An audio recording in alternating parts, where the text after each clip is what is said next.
Hello, everybody, and welcome back to. Progressive Hella Learning.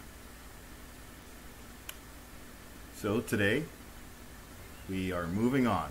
We are moving on to inverted, right?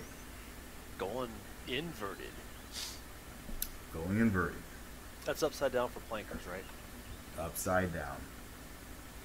Fun stuff. So far we've covered upright hovering, upright forward flight, upright backwards flight, some upward circuits with some directional changes. Wife's home. Puppy intrusion. And the dog's excited. But basically what we need to cover now is just inverted, right? The beginnings of inverted flight, which starts with hovering. So we've also talked flips, right? So we've talked about how to do a flip. Well, we never really talked about how to properly do a flip. I mean, we covered puro flips and we broke down the puro flips into a couple of segments. One of which is a simple stationary flip. So I guess to get inverted, you have to do either some type of flip or a roll. A half roll, go that way or go that way. Either direction. So for that guy who's kind of new, kind of just right now, kind of barely holding his own with respect to the fear factor, a tail end hover is probably everyone's most comfortable hover. And in all honesty, as much as it's going to sound weird, the nose in inverted is your most comfortable typically for your inverted hovering, right? Kind of, yeah. So is that the best way to get into it, is to go from a tail end and just do a simple forward flip? No, the best way is the most comfortable way for whoever is doing this. That's the best way. Okay, so the objective is for you to get yourself inverted, whatever orientation you're most comfortable with to start out.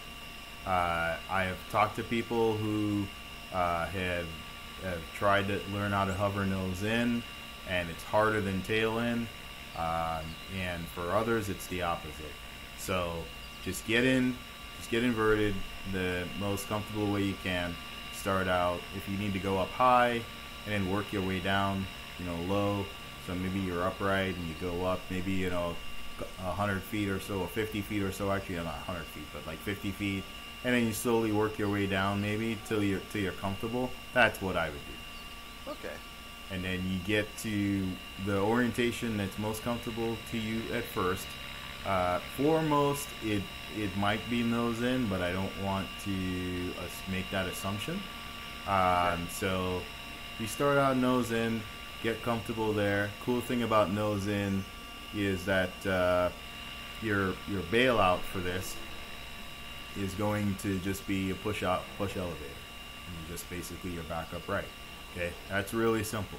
So if you're doing this in real life, you're up 20, 30 feet, and you start to get squirrely and you're moving around, you just push the elevator and push forward away from yourself, and you're safe, right? Okay. But your get out jail free card. Get out of jail. So that's what I would tell you. And as far as controlling the helicopter goes, something you may want to do, I actually did this, is you're probably going to make your stick corrections pretty exaggerated. That actually provides a little muscle memory because there's a little bit more feedback to your fingers. So I actually really recommend doing that. And you may not actually be able to keep the helicopter stable while doing this, but the bottom line is you get a whole lot more feedback when you actually see which way the helicopter moves as you move the sticks. With the end goal of actually being able to make very smooth corrections and not throw the thing around and have it bouncing all over the place. So start out wherever you're most comfortable. If it's nose in, you start there. And then you've got your four main orientations, your four main profiles. You get your side in, and then you get your tail in, and then you've got your other side in, and then you're back to nosing. So, however, whichever direction you want to go in first is completely up to you. The goal here is to be comfortable in all four, and once you can hold the helicopter in a stable hover in all four, then you can use that confidence to start building up into maybe moving the helicopter around inverted in a specific orientation. Oh, and also work the angles too, these in between, so that way you're not perfectly nose in or tail in, but you're kind of at an angle. These orientations do help because the helicopter does look a little different there. So practice those as well, and keep working at it until you get comfortable. Okay. Yep. All right. Definitely something to work on or something to practice on, huh? Yeah, inverted is just all about practice. It's just all about repetition. It's all about comfort. A lot of guys like to talk about, well, push the stick this way, push the stick that way. I don't really like to talk about pushing the stick in a certain direction. I mean, it can be helpful, I guess, if you call it out to yourself. You talk yourself through it. But the thing is, we fly these things so fast that, it's just one more thing that you end up having to think about or want to think about, and you don't really want to think about it. So I really don't like talking about, oh, well, if you want to move the helicopter this way, go this way, that kind of thing. I've done it in the past, but it's not my preference as far as how to describe how to control a helicopter inverted.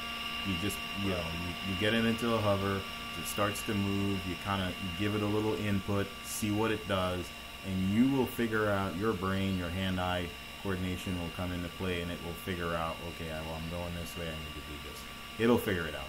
You'll figure it out. Okay.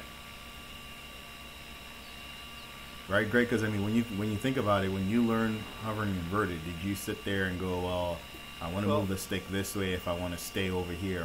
You didn't think about that. You watched the helicopter and you gave it a small inputs. You analyzed what it did, and then you made a correction, right? Yeah. For me, the way I did it is obviously recognizing when it's nose in, it's just like upright. Aileron works the same way.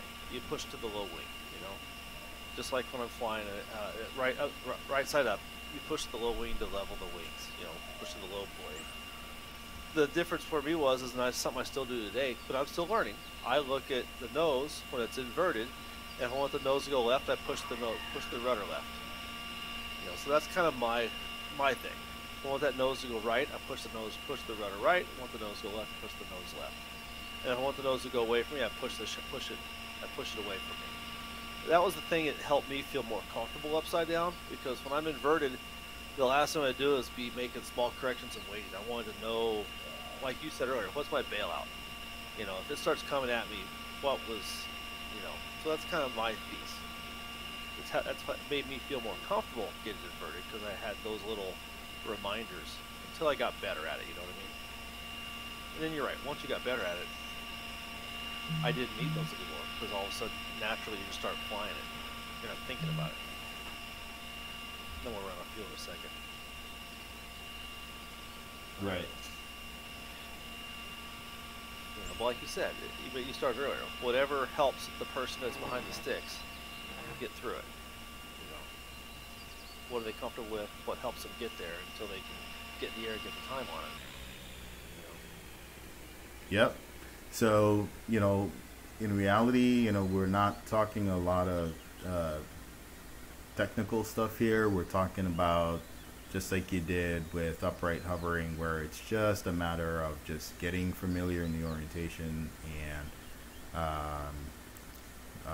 being able to, just increase your comfort level as you build up to the other profiles, and as you're building up your comfort level into all the profiles, then you start working in between angles, and then your pirouetting hover, which is kind of what the goal is, the end goal of inverted hovering.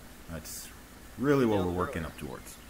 Yeah, and you nailed it earlier when you defined this piece as the grind. It is the grind. But This is not going to be fun. This is not going to be show off.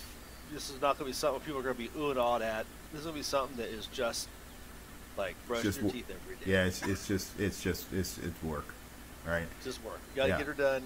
Yep. Get it trained. Get through it. Establish the skill set, and then it's a building block for the other half of our flying. Yep. And you can use that, and you'll be able to have lots of fun later on. Throw some music on in the background for now. Continue working on the upright circuits, transitioning from forward to backward and vice versa, because all that stuff will come into play once you're able to fly around in inverted circuits. So that is the grind, guys. Inverted hover. Maybe that's the title. Maybe that's the title of the video, Shane. The grind. Anyway, awesome. Yep. Awesome. All right. Well, Greg, do you have anything else? Nope. I think we're good. Time for me to go offline and practice some more. All right. Well, let's go practice. We'll see you guys later. All right. Keep progressing. Always keep progressing.